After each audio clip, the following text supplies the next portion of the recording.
Hola hermanos, ¿cómo están? El título de este mensaje es Cuidado con lo que hacemos. Y sabemos muy bien que somos salvos por la gracia del Señor, no por méritos. Jesús vino por amor y es nuestro Salvador. Y en este camino tenemos que tener mucho cuidado con lo que hacemos. En Romanos capítulo 6, versículo del 1 al 4 dice, Ahora bien, ¿deberíamos seguir pecando para que Dios nos muestre más y más su gracia maravillosa? Por supuesto que no. Nosotros hemos muerto al pecado. Entonces, ¿cómo es posible que sigamos viviendo en pecado? ¿O acaso olvidaron que cuando fuimos unidos a Cristo Jesús en el bautismo nos unimos a Él en su muerte? Pues hemos muerto y fuimos sepultados con Cristo mediante el bautismo. Y tal como Cristo fue levantado de los muertos por el poder glorioso del Padre, ahora nosotros también podemos vivir una vida nueva.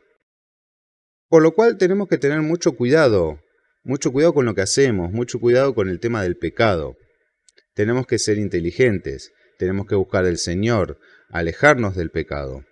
Y es muy importante y fundamental saber qué es lo que estamos consumiendo, qué es lo que estamos consumiendo en nuestra vida.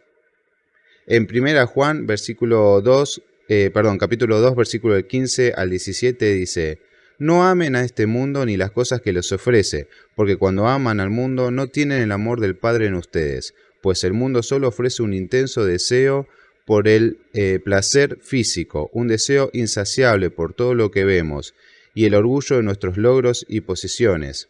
Nada de eso proviene del Padre, sino que viene del mundo, y este mundo se acaba junto con todo lo que la gente tanto desea, pero el que hace lo que a Dios le agrada, vivirá para siempre.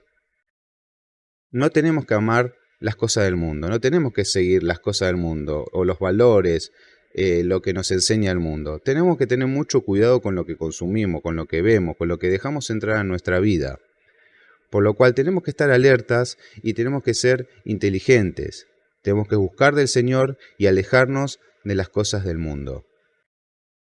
Una de las claves es el deseo. Fíjense lo que dice Santiago capítulo 1, versículo 14 y 15.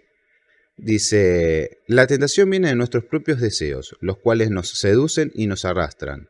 De esos deseos nacen los actos pecaminosos, y el pecado, cuando se deja crecer, da a luz la muerte. Tenemos que tener mucho cuidado a qué le estamos dando prioridad.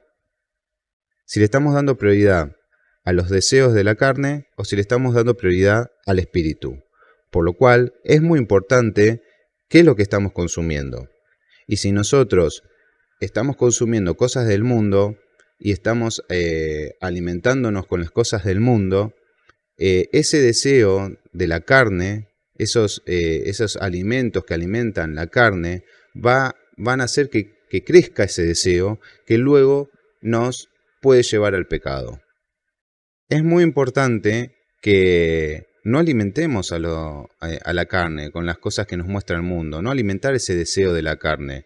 Tenemos que alejarnos de esos deseos que alimentan la carne y que luego como objetivo nos llevan a pecar. Por lo cual tenemos que alejarnos de eso. Tenemos que tener mucho cuidado con, por ejemplo, lo puedo hacer, total no pasa nada, o puedo ver esto, total no pasa nada, o puedo accionar de esta manera, total no pasa nada. No, porque si vamos alimentando los deseos de la carne, si vamos jugando con la tentación, nos va a llevar probablemente a pecar, al objetivo que es pecar. Por lo cual tenemos que tener mucho cuidado y alejarnos de todas esas cosas. Tenemos que alejarnos de los deseos de la carne, alejarnos del consumo de lo que nos quiere enseñar el mundo. Tenemos que alejarnos de todo eso y buscar qué es lo que quiere el Espíritu, buscar qué nos enseña el Señor, buscar cuáles son los valores que tenemos que seguir. Y a eso es lo que le tenemos que dar prioridad en nuestras vidas. Alejarnos de los deseos de la carne y acercarnos al Señor, con una búsqueda permanente, con oración, lectura de la palabra de Dios.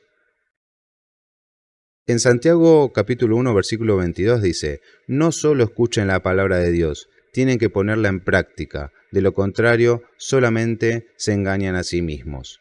Por lo cual hay que dedicarle tiempo a orar, a leer la palabra, a aplicar lo que nos enseña el Señor, a alejarnos de las cosas que nos enseña el mundo y acercarnos a las cosas que nos enseña el Señor y aplicarlas en nuestra vida. No alimentar los deseos de la carne, sino que buscar al Señor permanentemente. Dios los bendiga.